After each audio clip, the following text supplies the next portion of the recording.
நான் சுயநினைவோடு பேசுகிறேன். என்னுடைய பெரிய மகன் சீனிவாசன் கடப்பட்டு கொண்டு என்னிடத்தில் கையெழுத்து போட சொன்னான். நான் மாட்டேன் என்று சொல்லிவிட்டு அவங்க பாகவஸ்து பண்ணிக்கோங்க 1989 பாகவஸ்து பண்ணினோம். அதில் ஆண்வாரிசம் மட்டும் பகிர்ந்து கொண்டார்கள். என் பொம்பளை பிள்ளைகளுக்கு ஒன்றும் கொடுக்கவில்லை. தருகிறேன் என்று சொன்னான், தரவில்லை.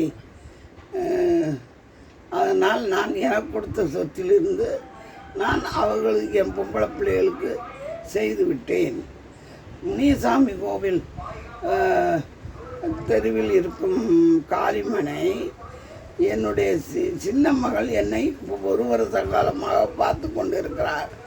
இப்போ எனக்கு வராத நோய்கள் எல்லாம் வந்துவிட்டன உடம்பில். அதை கோயம்புத்தூர் ஆஸ்பத்திரியில் கொண்டு பார்க்கிறார்கள். குணமாயிருக்கு கொஞ்சம்.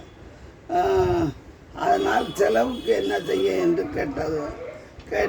கேட்டேன். நானே கேட்டேன்.